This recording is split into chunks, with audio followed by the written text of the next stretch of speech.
I keep my goals to myself, cause whenever I share it with folks, they get a look upon their face and their memory floats to a time where their goals and the stars ain't... What's good? It's your boy Jay, that's me.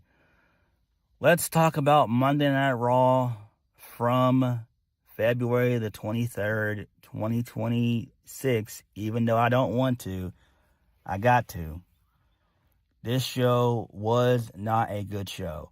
The only thing that was good was the ending. That was great to see AJ Styles getting inducted into the Hall of Fame. That was great. So that's good there. I like that.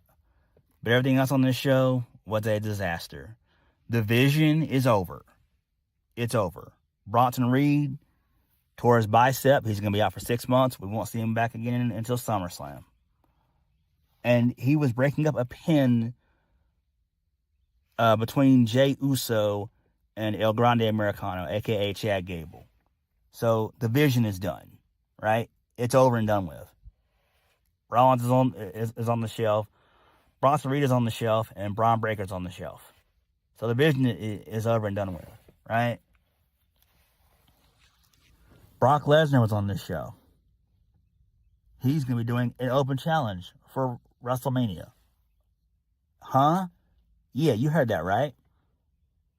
Brock Lesnar, one of the biggest stars that they still have at their disposal, is doing a fucking open challenge, which is pathetic. I thought Gunther retiring AJ Styles, retiring John Cena, and retiring Goldberg, I thought all that was to set up Gunther and Brock Lesnar. Apparently, I was wrong. What are we doing, man? What are we doing? And everything else on the show was just boring. I don't know, man. I really don't know. And WrestleMania is looking like an utter disaster. You only have basically one match announced. The main event of night 2, Roman Reigns versus CM Punk for the World Heavyweight Championship, and that's all you got. You got nothing for night 1, right? We don't even know how many matches are going to be on the show. It should be 14, so 7 matches for night 1, 7 matches for night 2. That's fair. There's no theme to Mania. There's no theme song. We don't know who the artist is going to be for 42. We don't know. WrestleMania tickets aren't selling too well anyway because Vegas is not really a tourist destination. The tourist destination that it once was, right? So there's that. And really and truthfully, if you watch these shows from week to week, you can kind of understand why people aren't really spending money to go out to Vegas to see WrestleMania, right? You should have just went with New Orleans, but no, Nick Khan had to have his way. So it is what it is, man. It's just, I don't know. I really don't know. I really don't.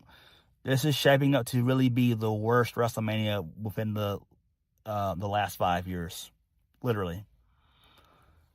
It felt like WrestleMania when Vince was in charge, right? So I would say 38, 39, and 40 felt like WrestleMania. It felt like real, genuine WrestleManias, right? And you can say 41 with Cena. That was great too. Yeah, so we'll go with that. So the last 4 WrestleManias have felt, somewhat special. But this year's, no.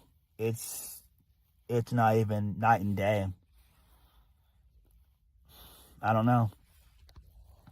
I just don't really know, guys. And again, Triple H has no idea what he's doing. And it's just sad that you don't have any plans for your key players. You don't have any plans. You don't. But this has been a long road to Mania. Again, it's just like Triple H and TKO and company. It's like they're all getting into a car and they're just sitting there. They haven't started the ignition and they haven't gotten on the highway, put their foot on the gas, and keep on trucking. I haven't done any of that. So, whatever, man. It is what it is. But I hear clowns on the internet saying, oh, we're in a wrestling boom. No, the fuck we're not. No, the fuck we're not. Let's go ahead and get into this show. So we kicked the show off with Gunther. He taunts Michael Cole and Corey Graves. He said that tonight's celebration should not be about AJ Styles. It should be about him because he killed the careers of John Cena, AJ Styles, and Bill Goldberg. And it's distasteful that there's a celebration for a loser. So Adam Pearce comes out. He berates Gunther, saying not tonight. He's got security with him, and Adam Pearce says that Gunther's going to be escorted out the building. So Gunther says he's going to leave on his own free will because he's disgraced by what will be happening tonight. So that was it. So then Dragon Lee shows up, attacks Gunther from behind, and security pulls Dragon Lee off of Gunther. So then we go to the gorilla position. So Gunther's pissed off. Dragon Lee attacks Gunther again. They brawl again. And then that's broken up by officials. Cody Rhodes shows up. He stares down Gunther. Then Cody Rhodes comes out. He gets on the mic, talking about what do you want to talk about. Puts over AJ Styles. So then the Vision, they come out. They interrupt Cody. Austin Theory said that he's ashamed to be from Atlanta. So, then Logan Paul gets on the mic. He runs down the Atlanta crowd.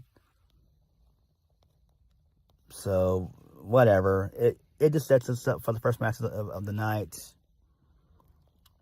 which is the qualifying match. Bronson Reed, Jey Uso, and El Grande Americano. Jey Uso wins, and Bronson Reed is injured. Yes, he got injured breaking up a pinfall between El Grande Americano and Jey Uso. So Bronson Reed is going to be on the shelf for 6 months. He has a torn bicep. Wow, that sucks. That truly sucks because he was going to basically win the match. So, it is what it is. It sucks. The Vision is over. There is no saving this faction. And if we're being honest, this faction never really felt like a serious faction. It just didn't. Right? But it is what it is. We wish Bronson Reed the best.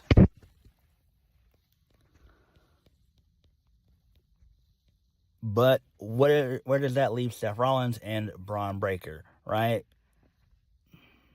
Maybe we'll see Braun in March, maybe.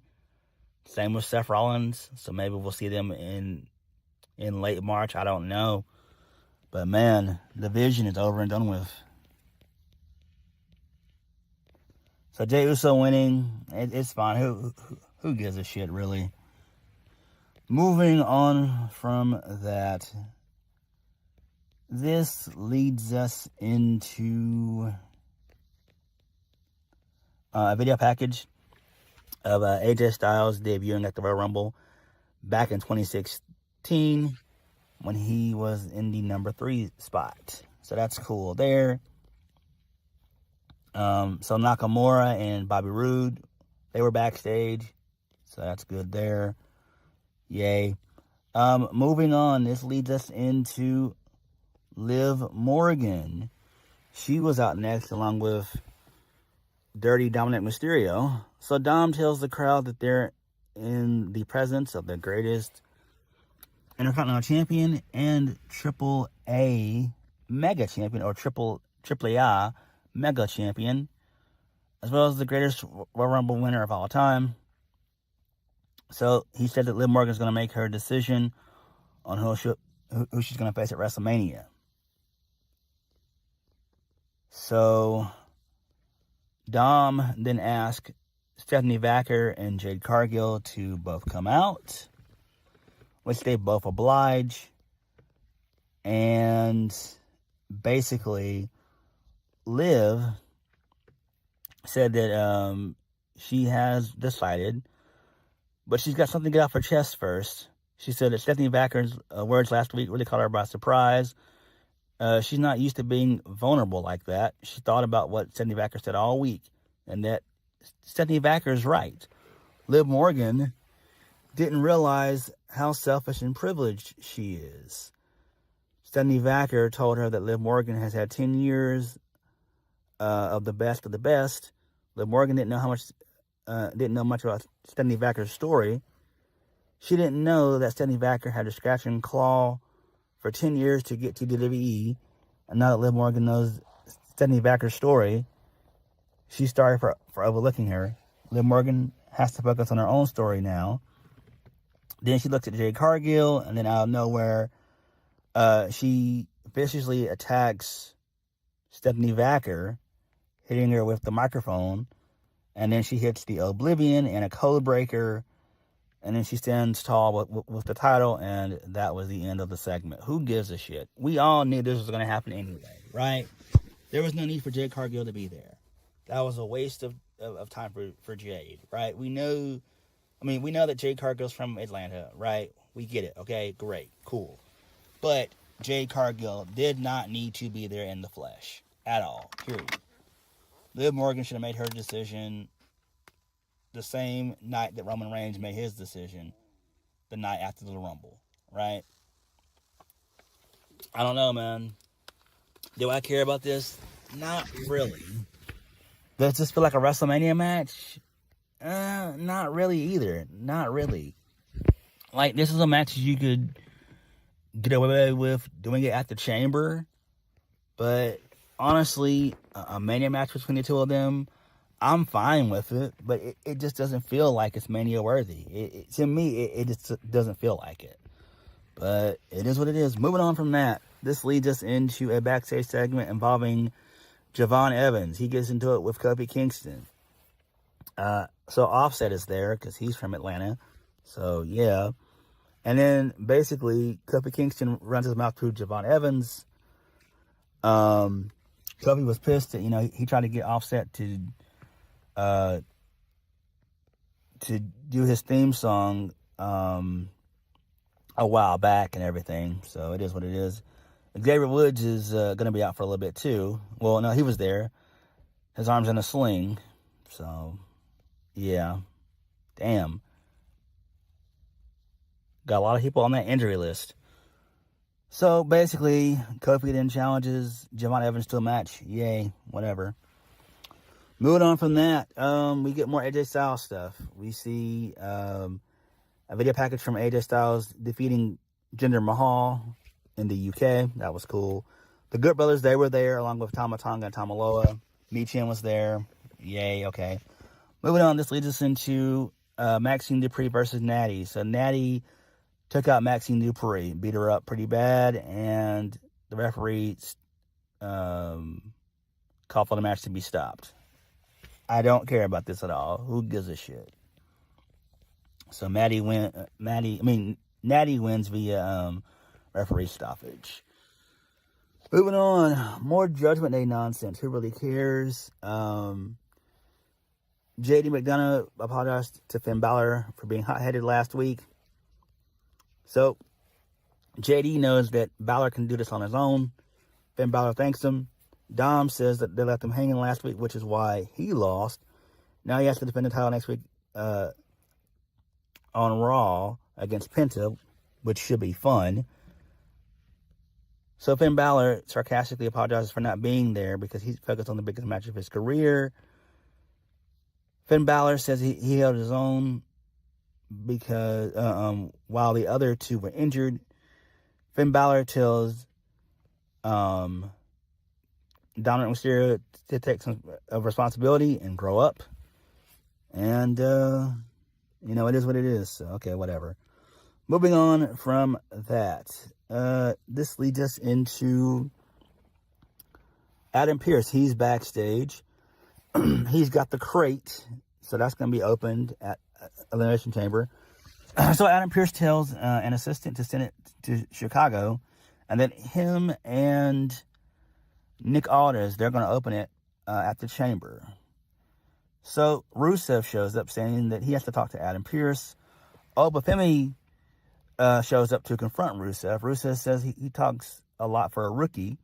Oba asks if he wants to go. Adam Pearce says they're here for AJ Styles and to tell them to do this another time and another place. Okay, this is fine. This makes sense. I do like this. Oba needs to be on Raw. He really does. And I think Oba versus Rusev could be fun.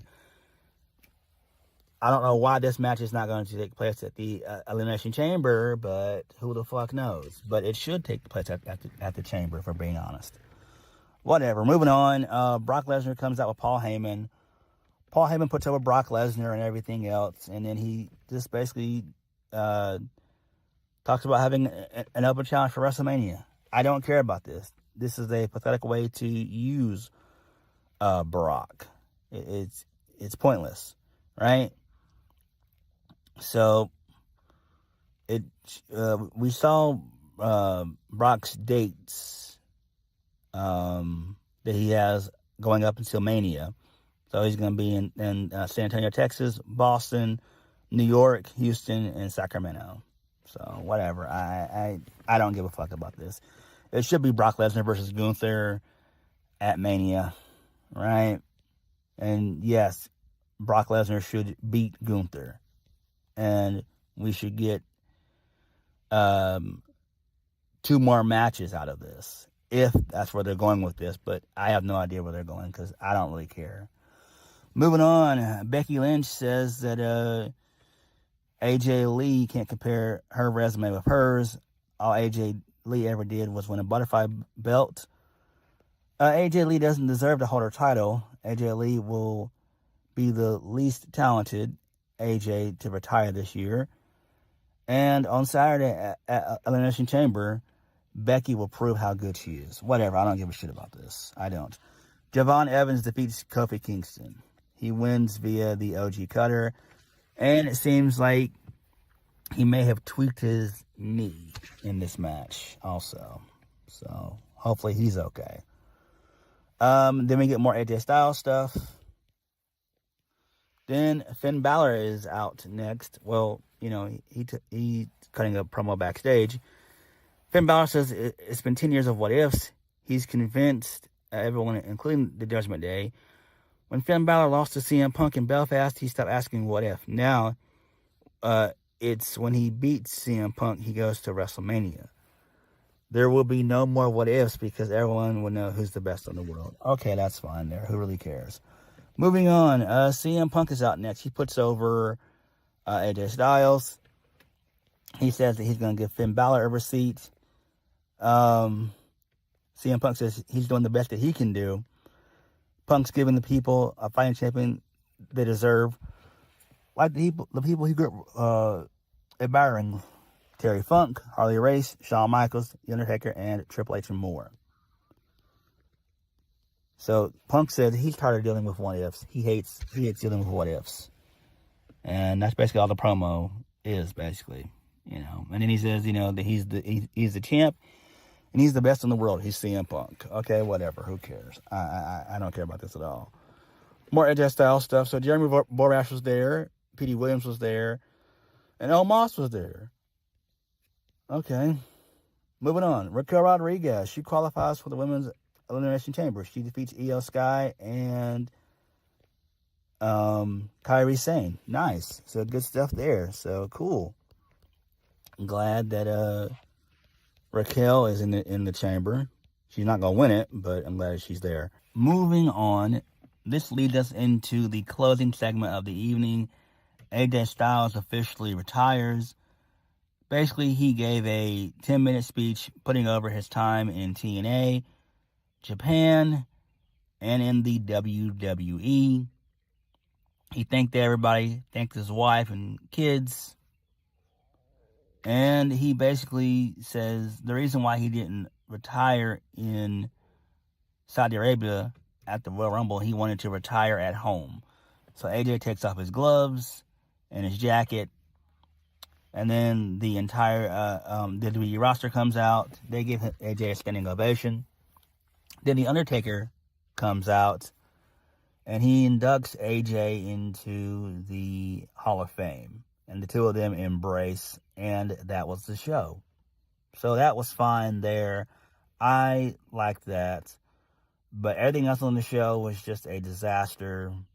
And I don't know what the hell was on Triple H's mind. I really don't. I don't. So it is what it is. But what do you guys think of Monday Night Raw? Let me know. Like, comment, subscribe. Peace.